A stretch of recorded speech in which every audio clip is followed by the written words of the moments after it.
I want to tell you about my worst nightmare turned strange victory. The HOA president showed up at the post office and tried to claim our mail as hers, insisting everything needed her approval first. She had no idea her power play would end the moment the inspectors walked in. Let me start from the beginning. Before we dive in, tell me where you're listening from today. It began with a sound you never forget, a heavy final metallic slam, like a vault door shutting on a very bad day. The steel security shutter of the Cedar Key post office came down, cutting off the afternoon sun and trapping about a dozen of us inside, with only the fluorescent hum and the smell of old paper and institutional floor wax. Postmaster Henderson stood behind the counter, tired-faced and solid, and we were sealed in with Karen Tillman. Karen, our homeowners association president, planted herself with her hands on her hips and a dolly loaded with gray postal bins at her feet. She looked less like a concerned neighbor and more like a pirate who'd just learned the treasure chest was empty. Her face, usually a mask of suburban superiority, had gone pink in a way that clashed badly with her lavender pantsuit.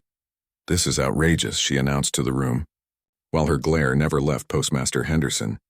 He stood still, one hand near the button that had dropped the shutter and the other holding a telephone receiver. "Ma'am," he said, calm and flat as a long highway, "I have asked you 3 times to step away from the outgoing mail bin. It is federal property. You are interfering with delivery of the U.S. mail.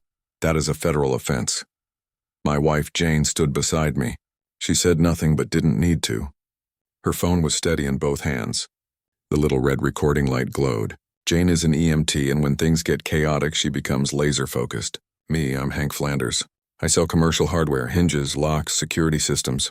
I like things orderly, documented, and built to last. I keep receipts for everything. Karen was the opposite. Chaos in a cheap blazer. A problem that had been growing in our small community of Foxglove Landing for months. "I am the president of the Foxglove Landing Homeowners Association," she declared, as if the title gave her diplomatic immunity. "I have a right to ensure our community's mail is handled correctly. There have been complaints. That was a lie. The only complaints about the mail were ones she caused. For 2 months she'd played neighborhood mail curator. It began with a nasty sticker on a porch package, HOA violation, unsightly delivery, and escalated. She intercepted letters, made flyers vanish, opened birthday cards, and left passive-aggressive notes. She said she was protecting property values. What she was doing was tampering with mail, and everyone knew it, but nobody knew how to stop her. How far is too far? We were about to find out. That day she crossed a new line. She'd shown up at the neighborhood mail kiosk with her own bins and told a carrier she would pre-sort all incoming and outgoing mail. The carrier, a smart young woman named Maria, refused. Karen followed Maria's truck to the post office, wheeled in her dolly, and tried to take the bins, claiming they were HOA property. "The only complaint I'm aware of," Henderson said into the phone, without taking his eyes off her, "is the one I'm currently lodging with the United States Postal Inspection Service." He paused. "Yes, sir. She is still on the premises. She has several bins of mail in her possession that she has refused to relinquish." Karen's jaw tightened. She scanned the room, the silent audience. A few people looked scared, some angry. I just watched. I wanted to remember every detail from my report. My report would be thorough. Jane's video would be attachment A. Karen kicked the dolly. "This is ridiculous. I am a pillar of this community. I will not be treated like a common criminal." She pointed at Henderson. "You will regret this. I will have your job." It almost made me laugh. Threatening a federal worker in his own building was a bold strategy, like trying to intimidate a lighthouse. Henderson didn't blink. He listened to the person on the other end of the phone and then hung up. He looked at Karen, then at the rest of us. "For everyone's safety, this service window is now closed. The postal inspectors are on their way. Nobody is to leave the building." The finality in his voice was absolute. The air tightened. Karen's bluff had been called. She was trapped in a beige room with a dozen witnesses, a locked door, and a pile of evidence at her feet. For the first time, I saw a flicker of real panic in her eyes. She had pushed and pushed at HOA meetings, expecting people to back down. This wasn't a meeting about lawn ornaments. This was another jurisdiction entirely. The gears of a very large, impersonal machine had started to turn, and she stood in the middle. Jane lowered her phone for a second and gave me a tiny nod that said, "We got it." "We got the start," I nodded back. This was the turning point. Karen had finally gone too far. This time there was a paper trail, video, a federal employee witness, and a locked room. The question was no longer if she'd face consequences, but how severe they would be. As I looked at the pile of mail she'd tried to hijack, I felt a sinking suspicion that this went beyond stolen flyers and nosy notes. We were about to find out what. With the steel shutter down, the post office felt like a submarine. Silence pressed in, broken only by Karen's sharp, panicked breathing. Henderson stood like a statue of federal procedure. Jane kept recording, the phone lens a steady, unblinking eye. My mind raced, not with fear but with grim satisfaction. I breathed slower when the rules clicked into place. Karen Tillman was about to receive a very logical federal consequence. It wasn't only rules anymore. It was about a life. A woman near the passport photo booth, Mrs. Gable from down the street, suddenly spoke, voice trembling. "My husband's medicine. It was supposed to be delivered today. It's in a small white cooler. Did you see it?" She stared at the bins on Karen's dolly, face pale, purse strap twisted in her hands.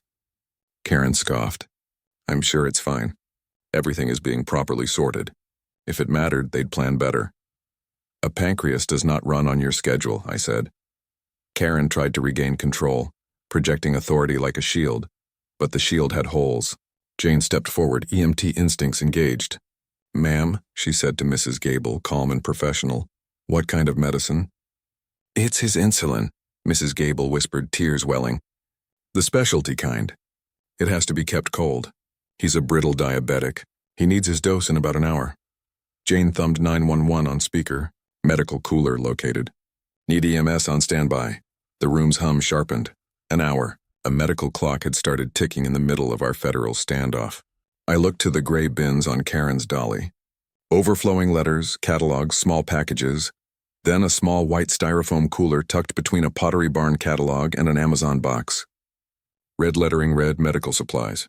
"Refrigerate immediately, that's it," Mrs. Gable cried, pointing. Cold hard anger surged through me. This was no longer about power and aesthetics. Karen had taken a neighbor's lifeline, the very thing that keeps someone alive. This was reckless endangerment. Henderson's face hardened. He moved forward, slow but urgent. "Mrs. Tillman, give me the cooler now." Karen took a step back and planted herself between Henderson and the dolly, a reflexive territorial move. "This is evidence of the post office's mishandling of our community's property," she blustered, voice thin. She was losing it. "It needs to be processed correctly." Jane stepped up beside Henderson. "That cooler is temperature-sensitive medication. It needs refrigeration. A man's health depends on it." She was not asking. She was stating a fact. I moved to stand beside Jane. I did not speak. I stood there, a big, quiet man who installs vault doors for a living. I crossed my arms. It's a simple gesture, but it says a lot. There is a line, and you are on the wrong side of it. The observers began to murmur. The mood shifted from an awkward spectacle to a genuine crisis. "Give her the medicine," someone said from the back. "What is wrong with you?" another demanded. Karen looked trapped. Her eyes darted from Henderson's grim face to Jane's steady gaze to my immovable stance, and then to Mrs. Gable, who was openly weeping. For a second I thought I saw a crack in her facade, a glimpse of shame for what she had done. It vanished into a sneer of defiance. She truly believed she was the hero, that her mission to protect Foxglove Landing's aesthetics justified any collateral harm. "This is being blown out of proportion," she said, voice rising. "It's just a box. It would have been delivered eventually after I logged it properly. Rules are rules." "Mine," she added, chin lifted. "Eventually isn't good enough," I said quietly. "Mr. Gable's pancreas does not care about your logbook. The clock is ticking, Karen." Using her first name stripped away the title. She was not the HOA anymore. She was just a woman holding a man's health hostage over a stack of catalogs. You could feel the tension pressing in from every direction. The fate of a man's health sat in a styrofoam box on a dolly, trapped by one woman's staggering ego. The laws she was breaking might have seemed abstract, but a man needing his insulin was painfully real. And everyone in that post office knew the postal inspectors were on their way. The question was, what would Karen do before they got there? Would she finally see reason or double down on her madness? Her composure didn't crumble, it detonated. One moment she was defiant, the next she was a cornered animal. Seeing Henderson, Jane, and me blocking the exit, and hearing Mrs. Gable's quiet sobs, she must have realized her usual tricks and bluster and intimidation wouldn't work here. The rules had changed. The stakes were higher. Her carefully controlled world was collapsing inside a locked post office. With a strangled cry of rage, Karen did something no one expected. She lunged, not for the cooler, not for us, but for the other mail bin on her dolly, the one marked outgoing. It was her last, desperate move. Maybe she thought she could destroy evidence or create a distraction. It wasn't logic, it was panic. She shoved the dolly forward like a battering ram. Henderson stepped aside easily, but a young postal clerk, Leo, barely 19, stood near the counter. The dolly slammed into his legs. Karen lunged again and shoved him hard in the chest. He stumbled back into the wall of P.O. boxes with a metallic clang, stunned and scared. Assault on a federal employee. Title 18. "Step back, ma'am," Henderson ordered. "Get out of my way," she screamed. That was it. The line wasn't just crossed, it was burned to ash. Tampering with mail was a federal crime. Interfering with a postal worker was a federal crime. But assaulting one? That was the kind of mistake that earns you a long stay somewhere with no HOA rules at all. Jane rushed to Leo's side. "Are you okay?" "Did you hit your head?" she asked, instantly back in EMT mode. "I'm fine," he mumbled, dazed. "She just pushed me." While Jane checked him over, Karen made her next move. She grabbed the outgoing mail bin with both hands and tried to lift it. It was heavy, stuffed with letters and packages from the whole town of Cedar Key. Her face twisted with effort. What was her plan? Smash a window? Use it as a shield? It was the logic of a toddler throwing a tantrum. I stepped forward and placed one hand firmly on the edge of the bin. I didn't touch her, just anchored it with my weight. I'm not a small man. That bin wasn't going anywhere. "Let go, Karen," I said, each word slow, steady, final. She yanked harder, her knuckles white. Fueled by adrenaline and entitlement, she screamed, "This is mine!" "It's HOA property." Mail spilled everywhere. A birthday card with a cartoon dog landed by my foot. A bill slid under the counter. It was chaos, a federal felony fire sale. "It's not yours," Henderson said coldly. He had his phone out now, recording. The postmaster was documenting everything, the assault, the interference, the meltdown. The evidence was piling up fast. Karen let out one last scream and heaved the bin again. It tilted, but I held it steady. Our eyes locked, hers wild with panic, mine calm and focused. In a crisis, I go still. It's all mechanics then. A heavy object, an unstable person, and holding the line until help arrives. And right on cue, we heard it. Faint sirens in the distance, getting closer. The sound drained the fight right out of her. She released the bin and slumped, staring at the scattered mail, the shaken clerk, the crying woman, and the cooler that still held life-saving insulin. Reality finally hit her. Not like a feather, but like an anvil. Jane lifted her phone again, filming Karen's face as the truth sank in. She panned over the mail on the floor, then to the cooler. Piece by piece, she was building a complete record. Evidence and justice, frame by frame. My wife is brilliant at documentation. It's one of 1,000 reasons I love her. The sirens grew loud. Car doors slammed. Then came the sharp knock on the post office door. Henderson glanced through the window. "They're here," he said. Not as a warning, but as a verdict. The next chapter was about to begin, and it would be read aloud in a federal courtroom. He unlocked the glass door, but left the steel shutter down. 2 people stepped inside. Not local police. Their navy jackets said it all. U.S. Postal Inspection Service. They moved with quiet authority, a man and a woman, both calm and steady. Their eyes swept the scene in seconds. The locked shutter, the scattered mail, the crying woman, the pale clerk, Jane's camera, my hand on the bin, and Karen Tillman frozen in the middle of it all. The mail inspector, tall and sharp-jawed, nodded to Henderson. "Postmaster Henderson?" "Yes, sir," he replied, pointing to Karen. "That's her, Karen Tillman. She tried to remove these mail bins. When I stopped her, she assaulted my clerk." The female inspector approached Leo, her tone gentle. "Son, are you okay? Need medical attention?" "I'm fine," Leo said softly. Jane stepped forward. "I'm an EMT. I checked him. No signs of concussion. Just shaken."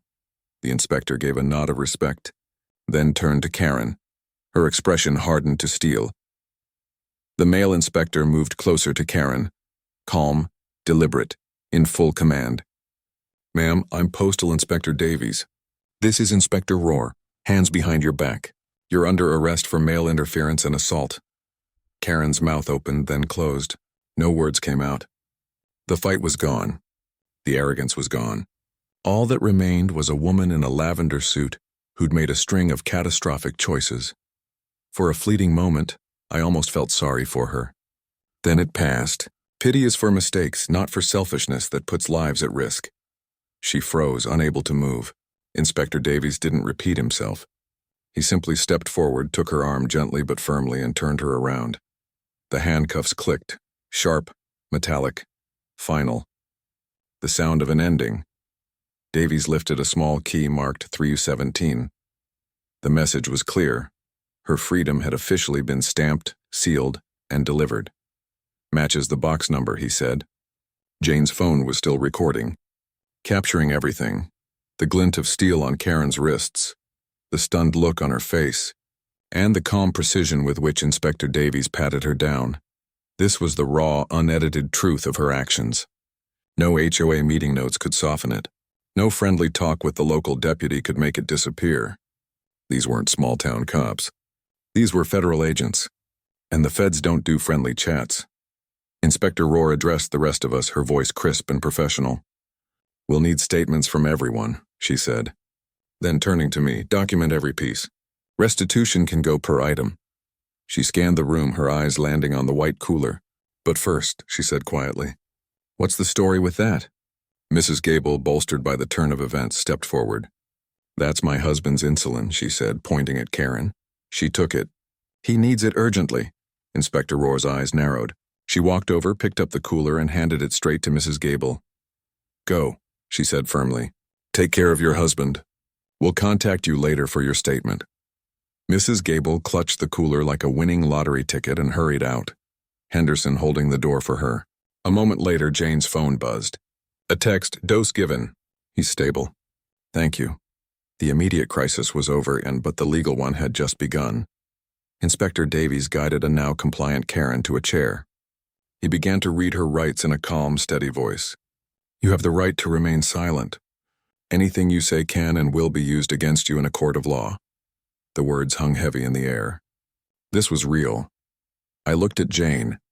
She had a folder on her phone labeled Karen, filled with photos of the illegal stickers she'd slapped on mailboxes, scans of her threatening HOA notices, and now, several minutes of crystal-clear video showing her committing multiple federal crimes. We'd come here today hoping to gather enough evidence for a complaint. We were leaving with the makings of a federal case. Inspector Rohr crouched beside the mail Karen had tried to take. She sorted through letters, then pulled out a thick stack of mail hold request forms tucked into the dolly's side pocket. Her brow furrowed. She flipped through the forms, then pulled one out and held it up. A torn check stub fell from the stack. "Pay to Green Meadow Consulting."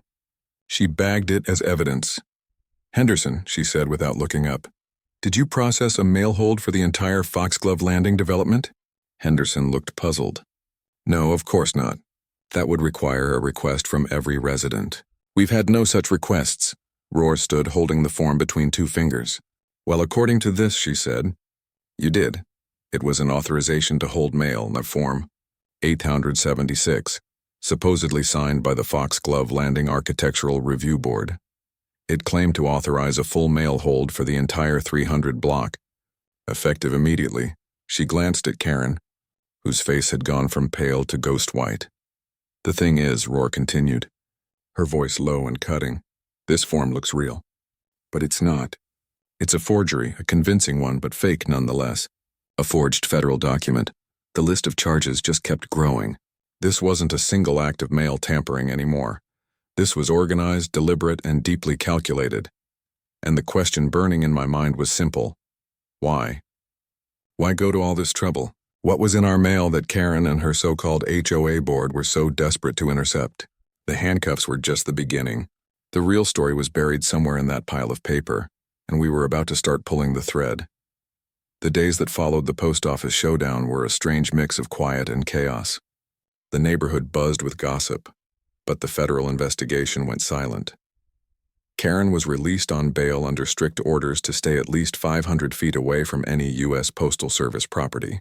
which, to my quiet satisfaction, included our community mail kiosk. That was just the bail condition. The 20-foot no-contact zone around the kiosk would come later from the judge. But Jane and I knew it wasn't over.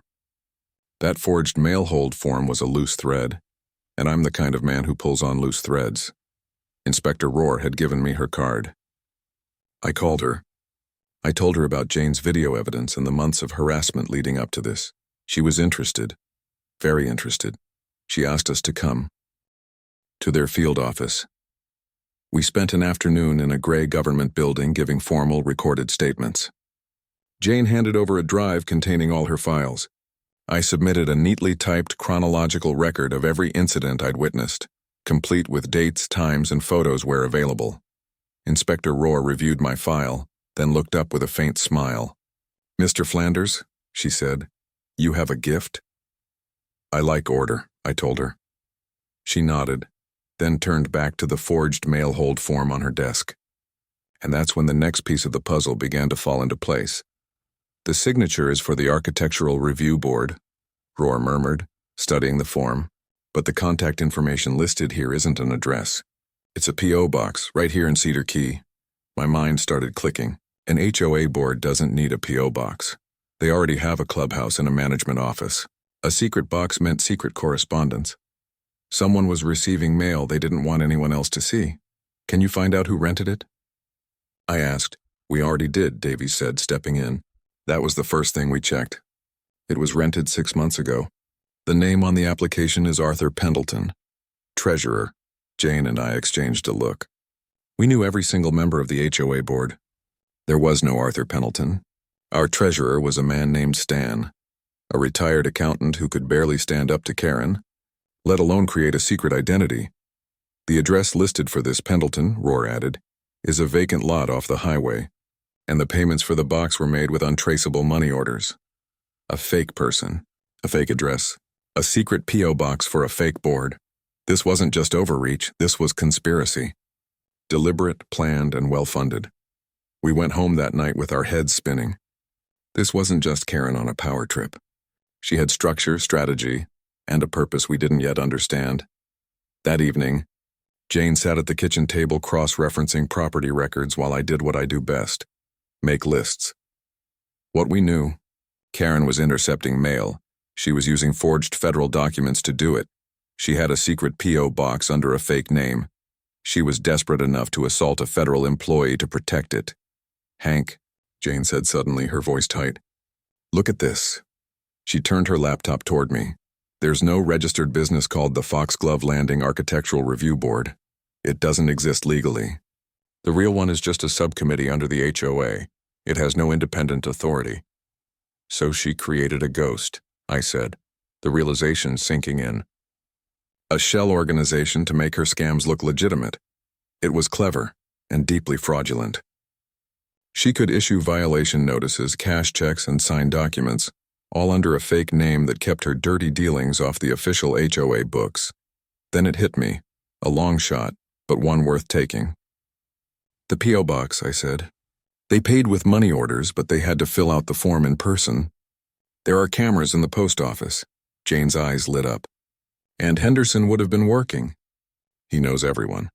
The next morning I called Inspector Rohr and shared my theory. There was a pause on the other end.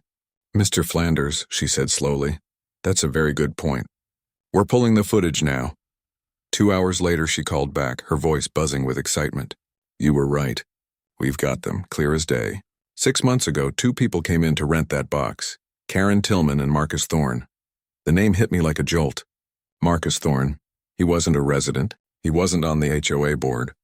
He was a developer, an aggressive one, who'd spent years trying to buy the 20 acres of protected greenbelt bordering our neighborhood.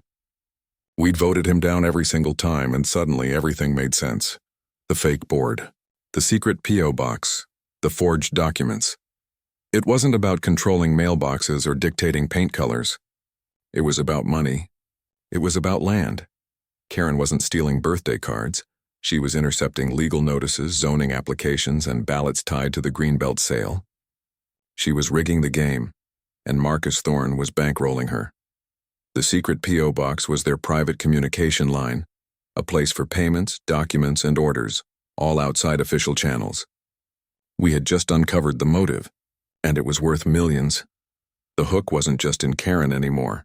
It was in a much bigger, much meaner fish. Finding the link to Marcus Thorne changed everything. This wasn't just a rogue HOA president. It was corporate manipulation dressed as community politics. The developer's money explained it all. The desperation, the forged forms, the lies. Pure greed. Jane and I felt out of our depth, but walking away wasn't an option. We had a duty to our neighbors, to protect the place we called home. Inspector Rohr and her team were building their federal case against Karen for the postal crimes, but the land scheme was a local issue, a matter of contracts and HOA bylaws. The feds could prove she'd assaulted a clerk, but we needed to prove she was trying to sell our protected land out from under us. We needed proof of the money trail. That's where our neighbor, Buddy Joel, came in. Buddy's a character, retired, spends his days gardening and somehow knows everyone's business. But beneath the gossip, he's sharp. A former county records clerk who knows exactly how bureaucratic money moves. I stopped by his place one afternoon with a couple of beers and a question. "Buddy," I asked, once we'd settled onto his porch swing, "if a developer wanted to quietly funnel money to an HOA president, how would he do it?" He took a long sip, staring at his flowers. "Well, Hank," he said, "he wouldn't write a check. That's amateur hour. He'd create a shell company, something boring like lawn and garden logistics. Then the HOA, or in this case a fake committee, would hire that company for services never rendered. The developer funds the shell pays the HOA, and the HOA president skims her cut. Clean, legal-ish, hard to trace. An inside source. That was the missing piece. The HOA board had 5 members. Karen as president, 2 loyal followers, and the Martins, and 2 others, Stan, the meek treasurer, and Arthur Williams, the secretary. Arthur was a gentleman, a retired librarian who avoided conflict at all costs. He was scared of Karen, but he still had a conscience. He was our way in. Jane's plan was simple, subtle, and brilliant. We couldn't accuse him. We had to show him we already knew. We had to make truth feel safer than silence. We invited Arthur to coffee, and not at our house, but at a neutral cafe in the next town over. He arrived nervous, clutching his briefcase like a life preserver. We made small talk about the weather and traffic. Then I slid a folder across the table. "Arthur," I said gently, "we need your help." He opened it. Inside was a still frame from the post office security camera. Karen Tillman and Marcus Thorne side by side, filling out the P.O. box application. Arthur stared, his face draining of color. He knew exactly who Marcus was. "We know about the secret P.O. box," Jane said softly. "We know about the forged mail holds. The postal inspectors know too. This isn't about HOA rules anymore. This is about federal crimes." Arthur's hands trembled. "I didn't know. She told me it was for sensitive legal correspondence." "Did she also say it was for cashing checks from a shell company called Green Meadow Consulting?" I asked, taking a guess based on Buddy's theory. Arthur's eyes went wide. A perfect hit. He looked like I'd just read his mind. How did you know?" "We know, Arthur," I said quietly. "And soon everyone else will too. You have a choice. You can be a witness or a co-conspirator. Karen's going down either way. The only question is who she takes with her." He looked between us when he saw no anger, only truth. Jane reached across the table, resting her hand on his. "You're a good man, Arthur," she said. "You got dragged into something awful, but you can make it right." Tears welled in his eyes. He was trapped, and we were offering him a key. We waited in silence while he wrestled with it. Finally, he took a shaky breath. "She made me record it," he whispered. "Record what?" Jane asked. "The bribe," he said. "Thorne didn't want to hand her cash directly.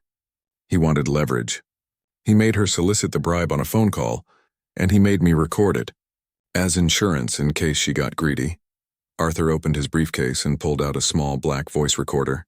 I was supposed to give it to him, but I got scared. I kept it. My pulse quickened. This was it, the smoking gun, a recorded bribe, better than a paper trail. It was a confession. Arthur pushed the recorder toward me. "There's more," he said, his voice steadier now. "She keeps 2 sets of books, one for the official meetings and another for everything else. The real ledger's on a flash drive in my desk at home. He looked at us, eyes full of fear and desperation. "If I give this to you, you have to protect me." "She'll ruin me," he said. "We won't just protect you, Arthur," I told him, picking up the recorder. "We'll make you a hero. You're the one who's going to save our neighborhood." He straightened, his shoulders lifting as if a weight had been taken off. In that moment, he stopped being a scared man. He became our whistleblower, and the one who handed us the evidence that could finally destroy Karen Tillman's entire corrupt empire. Getting Arthur Williams to come forward changed everything. He didn't just give us the audio recording, he gave us everything. That evening, he showed up at our house, glancing over his shoulder the entire way, and handed Jane a small encrypted flash drive. "This is the real ledger," he whispered. "Every payment from Thorne's shell company, every fake invoice for landscaping, consulting, and architectural review fees, it's all here." Jane and I stayed up half the night going through the files. What we found was worse than we ever imagined. For 2 years, Karen had been draining HOA funds, using Thorne's money to fuel her personal empire. The outrageous fines she gave homeowners for tiny rule violations, that money went straight into a secret slush fund. The special assessments for projects that never happened, right into her pocket. The Greenbelt deal was meant to be her grand finale. Thorne had been paying her $10,000 a month, funneled through the fake board and secret P.O. box. In return, she silenced opposition, intercepted mail from environmental groups, and forged proxy votes to force the land sale through at the next big HOA meeting. But the most damning evidence of all was the bribe recording. Jane plugged in the recorder, and we sat together in the dark listening. Thorne's voice was smooth and smug. Karen's was greedy and hungry. "So the final payment of $200,000 will be transferred once the vote passes," Thorne said. "And the board?" Karen asked. "You handle them. That's what I'm paying you for." "Madam President," he replied with a laugh. It was blatant, arrogant, the sound of two people who thought they were untouchable. We now had everything: the post office video, sworn testimony from postal workers, the forged forms, the secret ledger, and now the bribe itself. We had enough evidence to end her, but it had to be done the right way. We couldn't just leak it. That would cause chaos and give Karen room to play the victim. No, it had to be public, undeniable, and final. The perfect place? The annual HOA meeting, the stage where Karen always felt most powerful. It was scheduled for the following week, the biggest event of the year. Budgets, elections, and major decisions all happened there. On the agenda Karen sent out before losing her mail privileges, item number 4 read, "Presentation on the future of the Foxglove Landing Greenbelt." That was it. Her move. And it would be her downfall. We spent the next few days preparing. I called Inspector Rohr and told her what we had. She was thrilled.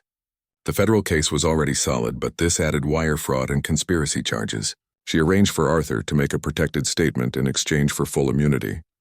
Meanwhile, Jane became a one-woman production team.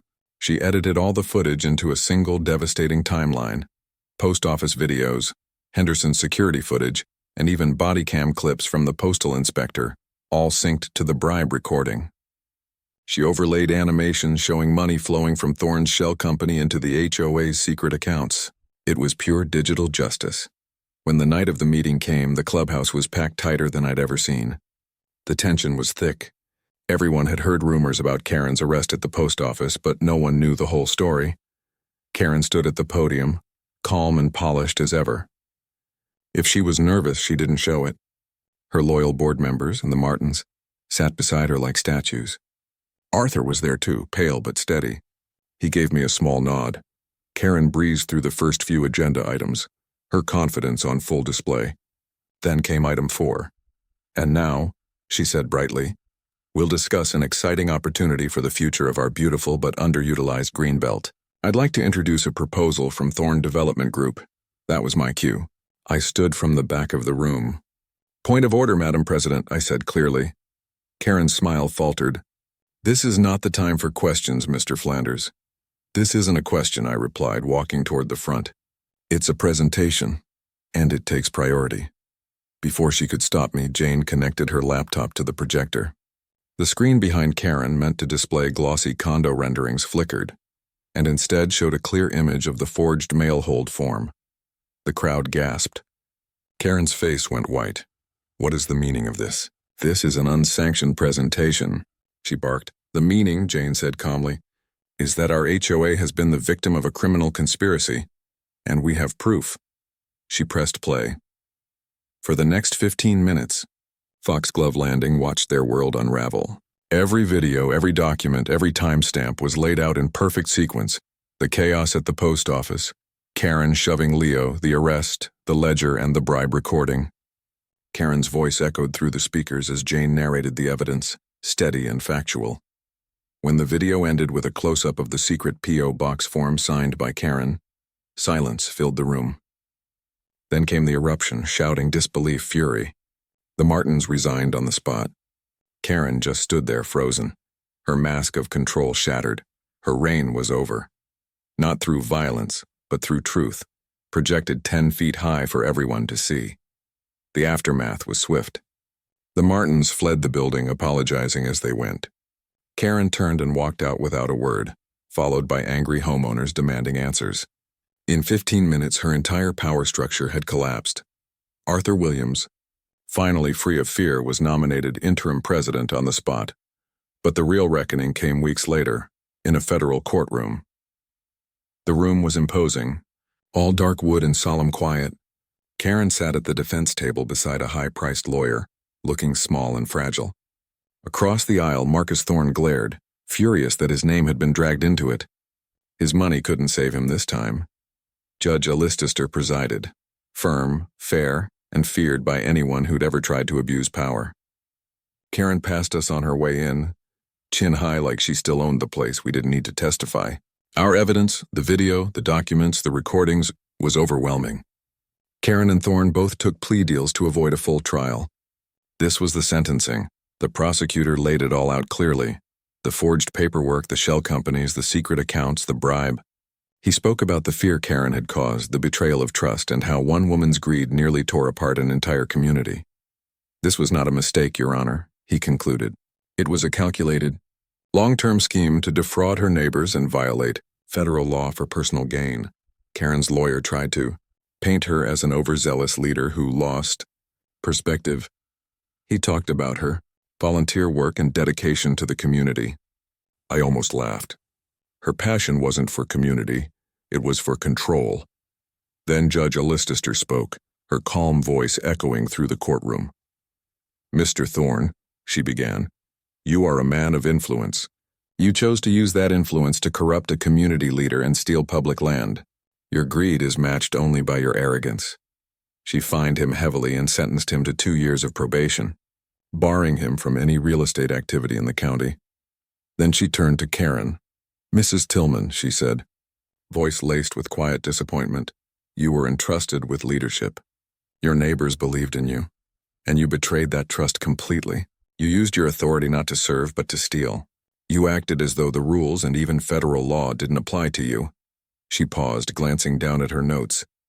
Your actions put a man's life at risk, over a box of mail. That shows a shocking lack of empathy and a dangerous level of narcissism. I felt Jane squeeze my hand. This was justice. Judge Allister continued, you will repay every dollar you stole, as verified by the ledger provided by Mr. Williams. The total, with interest, is $127,450, and just like that, the woman who once ruled our neighborhood through fear and intimidation finally faced the truth, not from rumors or revenge, but from the undeniable evidence of her own corruption.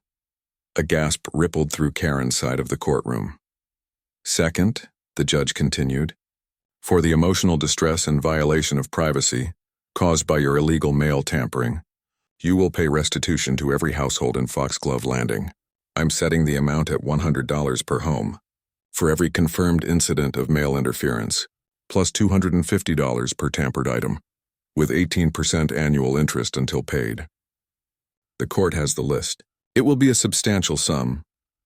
Karen's lawyer began to rise, but the judge raised her hand, silencing him. I'm not finished, she said firmly. Given the nature of your crimes and the place where your scheme reached its peak, I'm issuing a special restraining order. She looked directly at Karen. For the next 5 years, you are legally forbidden from coming within 20 feet of any United States Postal Service mailbox, mail slot, or community mail kiosk. A 20-foot radius. Is that clear, Mrs. Tillman? A restraining order from a mailbox. It was perfect, poetic, a sentence so fitting it was almost art. It wasn't just punishment, it was a permanent reminder of her failure. A circle of shame she could never cross. The judge hadn't just delivered justice, she had sculpted it into irony. Karen's obsession with control had ended with her being banished from the very place where her power trip began. But the end of a story like this isn't one big moment.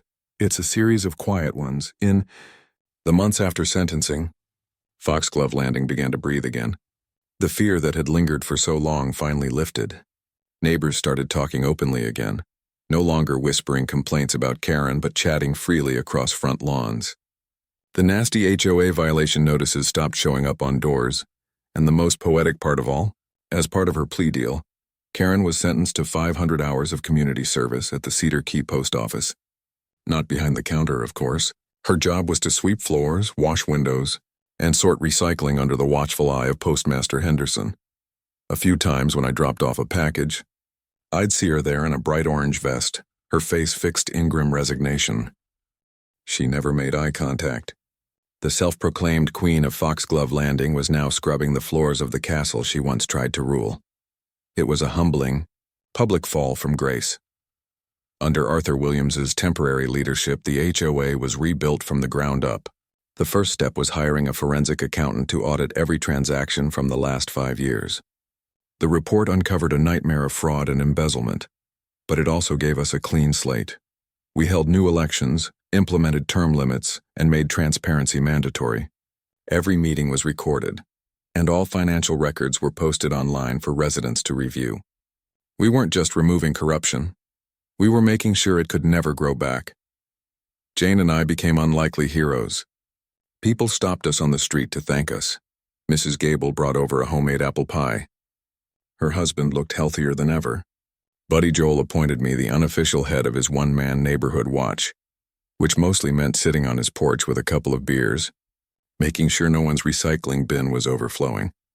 We never sought recognition, but it felt good knowing the community felt safe again. We had answered the question of, how far is too far? And the answer was simple. You go as far as it takes to protect your home and the people you love. One of the first new HOA rules was small but symbolic. It declared the community mail kiosk a federal sanctuary zone.